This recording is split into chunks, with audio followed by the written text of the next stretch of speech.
So let me talk about a group of people. This group of people is living in the Middle East, is displaced from their homeland by a European foreign power who brings other people to live in their place.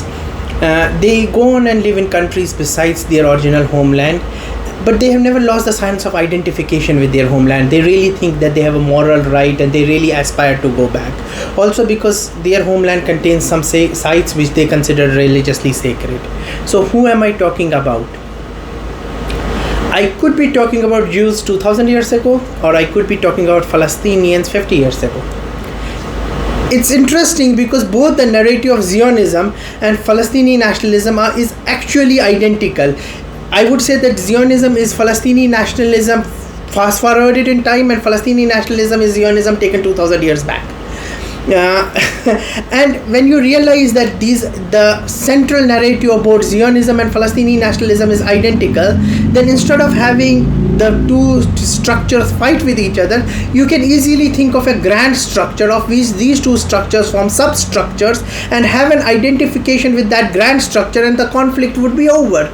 And that grand structure would be this narrative that anybody who has had some historical link to the land of Israel, Palestine, and still has that identification with this land, has the right to return to this land.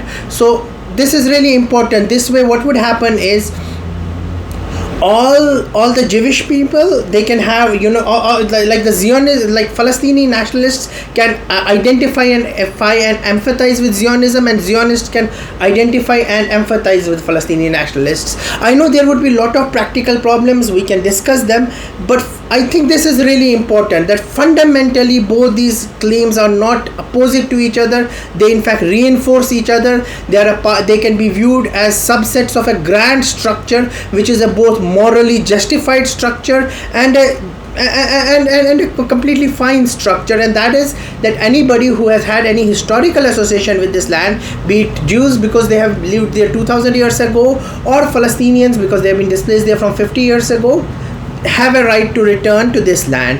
This would imply that Jews have an equal right to live in Gaza, West Bank, whatever you want to call it, East Jerusalem, West Jerusalem. Palestinian refugees have a right to return to wherever they like.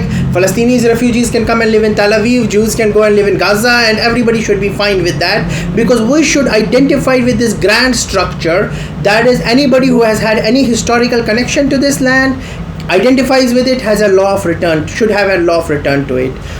So this is really interesting. So you could be a Palestinian nationalist and a Zionist, and instead of seeing it as contradictory identities, see it as a part of a grand substructure, and let's try to establish this grand structure, and hopefully with that we will get peace.